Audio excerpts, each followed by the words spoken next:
दोस्तों, आज हम पुनः जो है इसरो का क्वेश्चन लेके आए हैं और चलिए देखते हैं क्वेश्चनों को कैसे सॉल्व किया जाए, क्या आंसर होंगे। तो देखिए पहला क्वेश्चन जो हमारा है, फिट का नाम बताइए जिसमें शाफ्ट को कमरे के तापमान से नीचे शीतल किया जाता है जब तक कि वह क्षेत्र में फिट हो जाए, फिर कमरे के तापमान को प्राप्त करने के लिए समाकलन की अनुमति है। तो ऑप्शन में हमारा क्या है, ऑप्शन में ए है विस्तारण कर प्रेस फिट यानी press fit by expansion, B में है सिकोड़ कर press fit by shrinking, hydraulic press fit, और डी में है इनमें से कोई नहीं। तो देखिए जब भी फिट का नाम होता है और शाफ्ट को कमरे के तापमान से नीचे शीतल किया जाता है तो वह कौन सा फिट होता है, प्रेस फिट बाय एक्सपेंशन होता है, यानी ऑप्शन हमारा ए क्या हो जाएगा, करेक्ट आंसर होगा। नेक्स्ट क्वेश्चन, ठोस स्नेहक पहचाने। ठोस स्नेहक कैसे पहचाना जाता है, आइडेंटिफाई ए सॉलिड लुब्रिकेंट। तो ऑप्शन ए में है हमारा कैल्शियम डाइसल्फेट, बी में है मोलिब्डेनम डाइसल्फेट, और सी में है पोटेशियम डाइसल्फेट, और डी में है सोडियम डाइसल्फेट।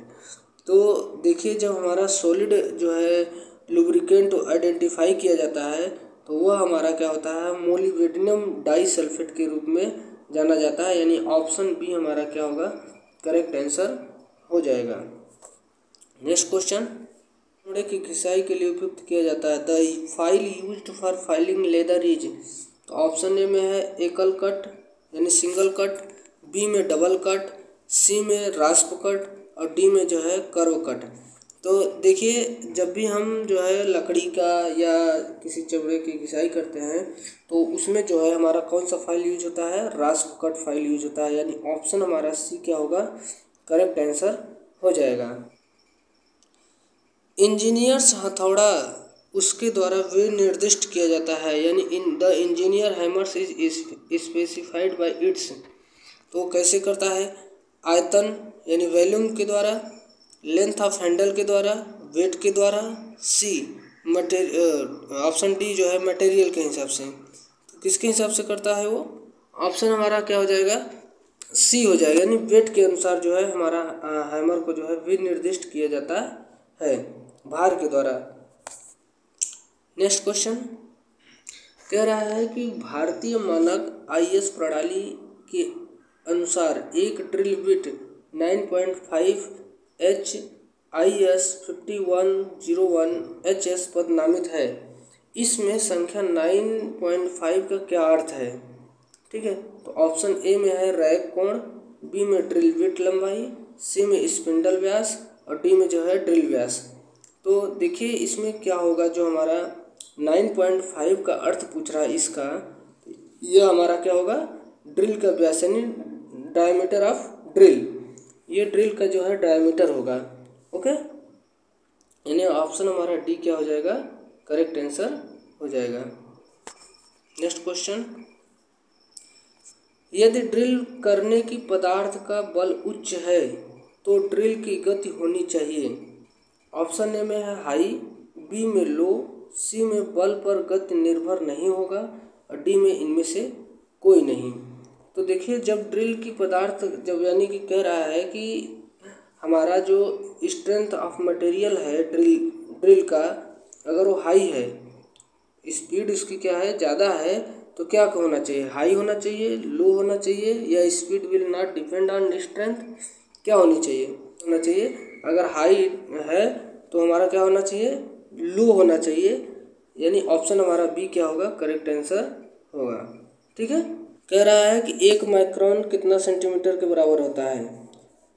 ठीक है, तो 1 माइक्रोन में कितना होता है, आपको पता है कि 1 माइक्रोन में कितना होता है, 10⁻⁻6 क्या होता था, मिलीमीटर होता था। सेंटीमीटर बदलने के लिए क्या हो जाएगा, 2 कम हो जाएगा, तो ऑप्शन हमारा क्या हो जाएगा, बी है, करेक्ट आंसर हो जाएगा। ओके, प्रिक छेद का बिंदु कोण जिसे हल्के छेद चिन्ह को बनाने हेतु उपयुक्त है। कह रहा है कि पृक्ष पंच का जो है एंगल कितना होता है। तो देखिए पृक्ष पंच का 30 डिग्री होता है। उसके बाद डार्ट पंच का कितना होता है 60 डिग्री होता है और सेंटर पंच का कितना होता है 90 डिग्री होता है। ये आप सबको पता होना चाहिए। देखिए पी सी डी। देखिए तो पी का मतलब होता है पृक्ष पंच से, इसका 30 डिग्री, ठीक है। सी का मतलब सेंटर पंच से 90 डिग्री और डी का मतलब होता है डार्ट पंच 60 डिग्री। ये आप लोग याद रखिएगा, ठीक है। अगर इसको याद रखते हैं तो ये बहुत ही इम्पोर्टेंट है।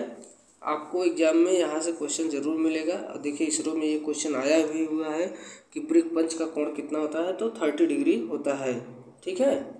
तो इसको याद रखेंगे आप लोग। पी सी डी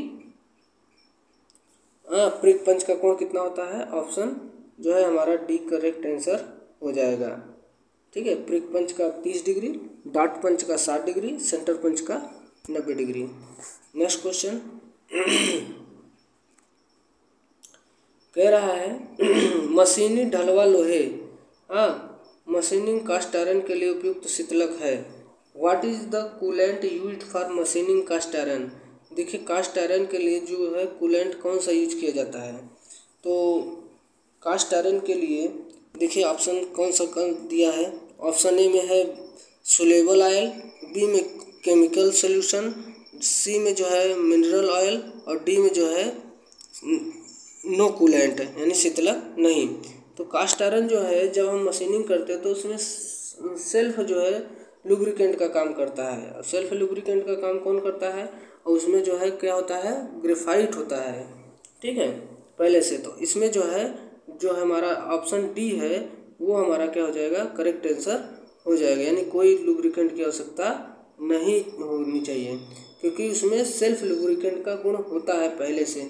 क्यों, क्योंकि उसमें हमारा ग्रेफाइट यूज होता है और ग्रेफाइट जो है सॉलिड लुब्रिकेंट के अंतर्गत आता है। इसलिए जो हमारा कास्ट आयरन का जो मशीनिंग होगा उसमें सेल्फ लुब्रिकेंट का गुण होता है, इसीलिए उसमें कोई भी लुब्रिकेंट का यूज नहीं किया जाएगा। ऑप्शन हमारा डी जो है करेक्ट आंसर होगा।